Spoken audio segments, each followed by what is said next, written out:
Buen día, profesor, profesora y video oyentes. Mi nombre es Juan Matei y voy a pasar a responder una serie de preguntas que se nos han ocurrido en base a este laboratorio.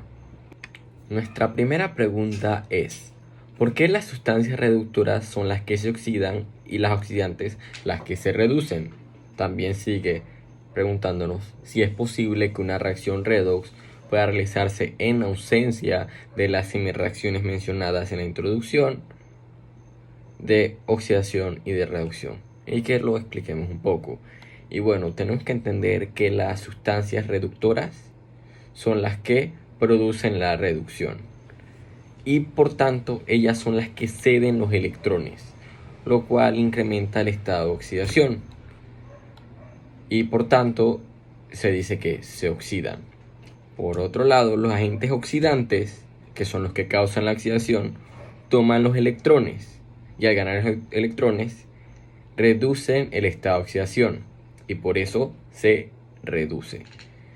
Es imposible realizar una oxidación-reducción sin las semireacciones, pues es necesario tener ambas para que esto ocurra, dado que las dos ocurren de manera simultánea y dependen la una de la otra para que sea válido. La segunda pregunta nos pide que diferenciemos entre el agente oxidante y el agente reductor, que tienen en común, y también identificar las sustancias que son agentes y oxidantes a lo largo de las tres demostraciones que hicimos. Entonces tenemos que el agente oxidante es aquel que toma los electrones, el agente reductor es aquel que los proporciona o los cede, y tienen en común que los dos hacen una transferencia de electrones. En los experimentos, los agentes oxidantes son la plata, el hidrógeno y el oxígeno, y los agentes reductores son el aluminio, el hierro y el oxígeno. Pero notemos que en los agentes reductores el oxígeno es gaseoso, mientras que en los agentes oxidantes el oxígeno está disuelto en agua. La tercera pregunta nos pide responder cuál es la importancia del bicarbonato de sodio y de la sal en el experimento sobre la limpieza de la planta sulfurada.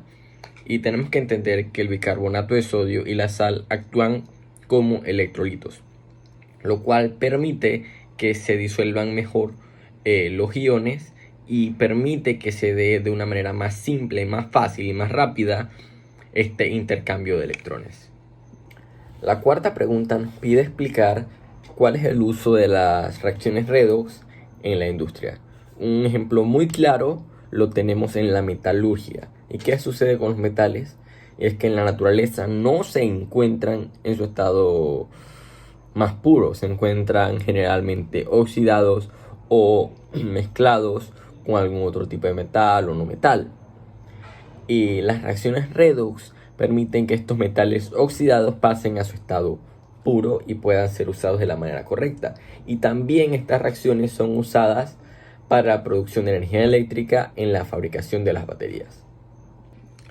La quinta pregunta nos pide explicar cuál es la función de las reacciones redox y cómo podemos saber si una reacción es redox o no.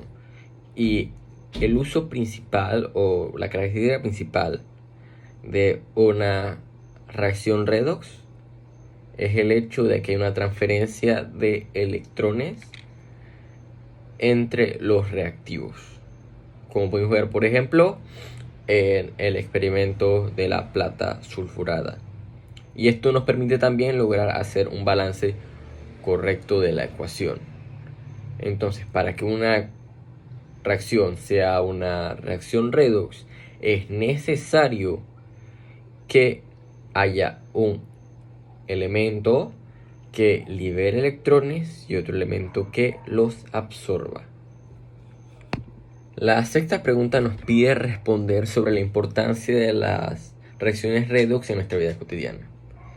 Y diré que uno de los usos más importantes es el que le damos en nuestro cuerpo aquí nuestro cuerpo entero, dado que en las reacciones de la respiración celular ocurren estas reacciones redox, como podemos ver en la formación y en la destrucción del ATP que libera energía.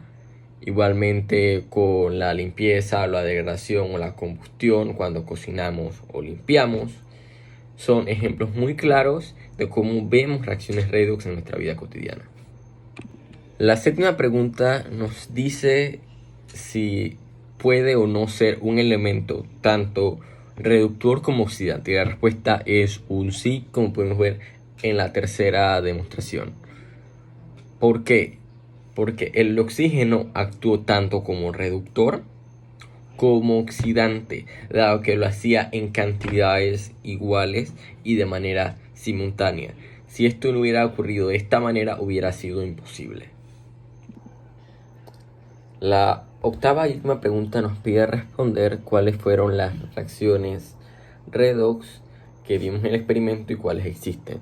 Tenemos que existen las de combustión, que son las que ocurren de una manera rápida y violenta, liberando calor y luz. Están las de oxidación, que ocurren de manera mucho más lenta. Ocurre cuando el oxígeno va degradando un material, al igual que con la de combustión, solo que esta es de una manera mucho más lenta. Está el desplazamiento simple, cuando un elemento ocupa el lugar del otro. Y tenemos la desproporción, que es el proceso por el cual un elemento actúa tanto como reductor y como oxidante. Como desplazamiento simple pudimos ver el ejemplo de la plata sulfurada. Como oxidación pudimos ver el clavo en agua salada. Y como desproporción, el experimento de la pasta de dientes de elefante, en el cual se degradó el peróxido de hidrógeno. Muchas gracias.